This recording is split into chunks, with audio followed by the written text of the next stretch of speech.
Let's talk about some general things about a football program. I think football coaches need to learn from track coaches. We want every freaking good athlete. I mean, this is okay. This is what I literally do. I literally leave my class at the end of a class, and I walk the hallways to see if I can see anybody with good symmetry in their face, you know, that look like they might be fast. And I talk, you know, I mean, I want every freaking kid that looks like an athlete. Every kid. I think football coaches sometimes like, I don't even want that kid. I want this type of kid. No, you want every good athlete you can find. All of them. Basketball. Hell, don't give up on that kid. Don't give up on him.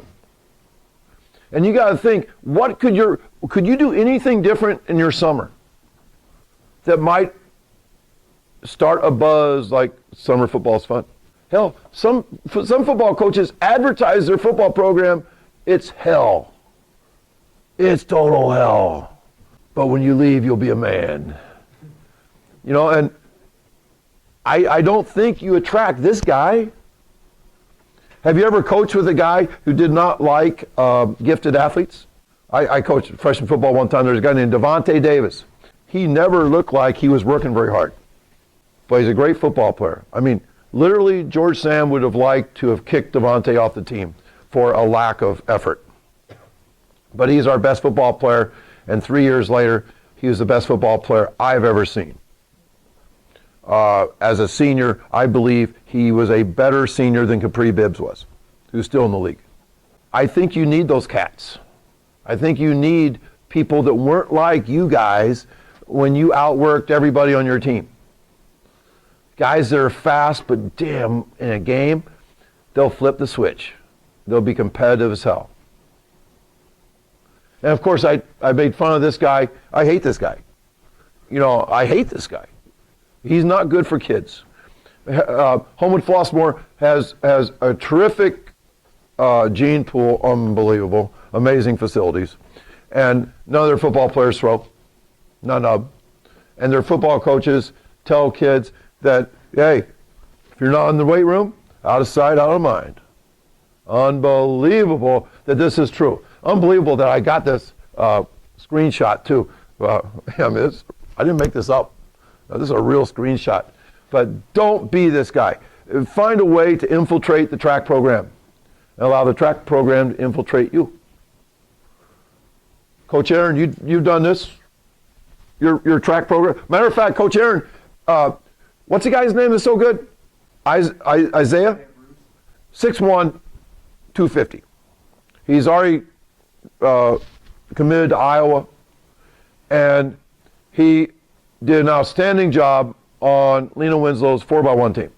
That's the type of program that not only is it right for that kid, but it's also right for your program. It's what's best for football.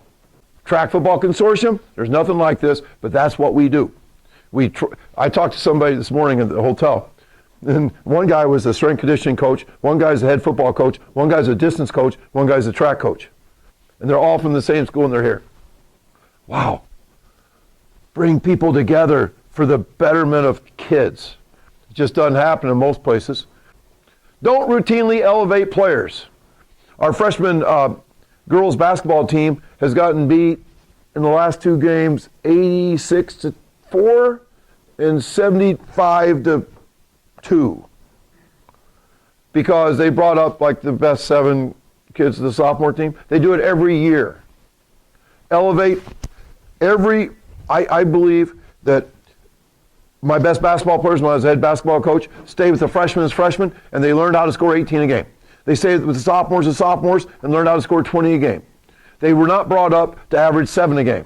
We didn't want to teach them to be a role player. If you ever elevate a kid to a losing team, you are killing them. You are killing them. You want to win at the freshman level. How many coaches have I told I don't give it? I'd be happy that our freshmen went 4 and 5 every year.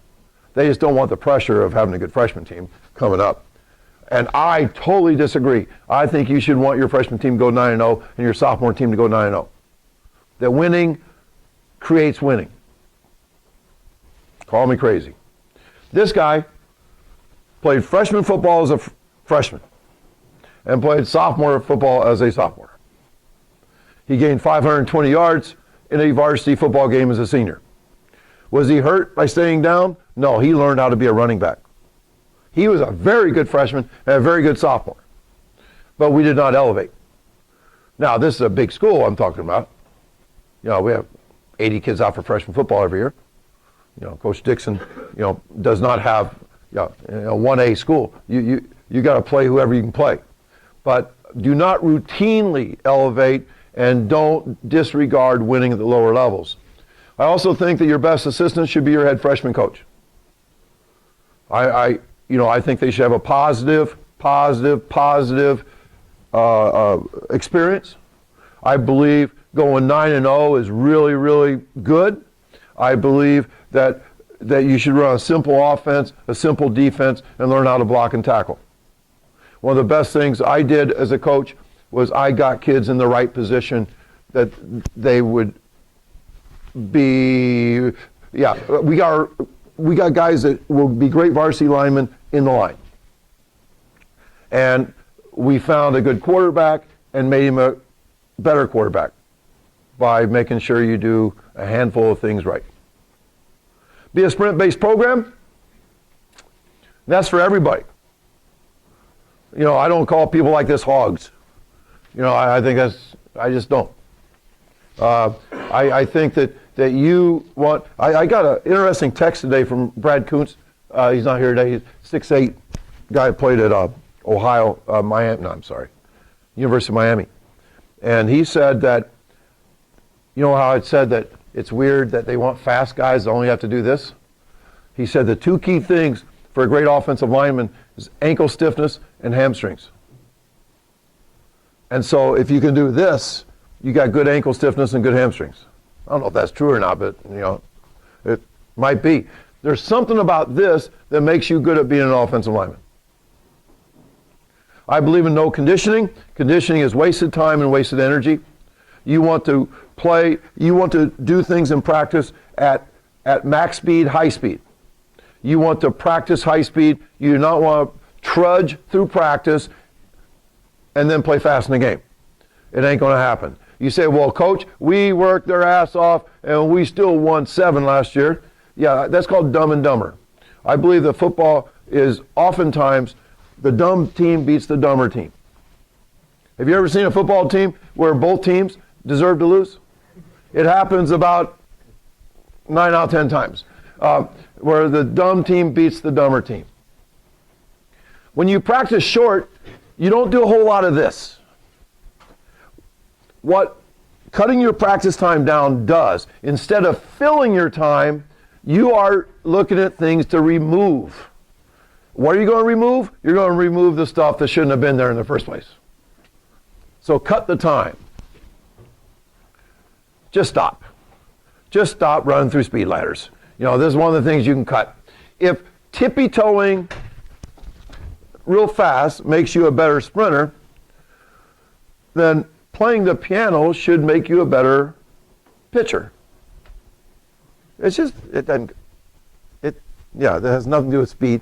Nothing. Except for it's called a speed ladder.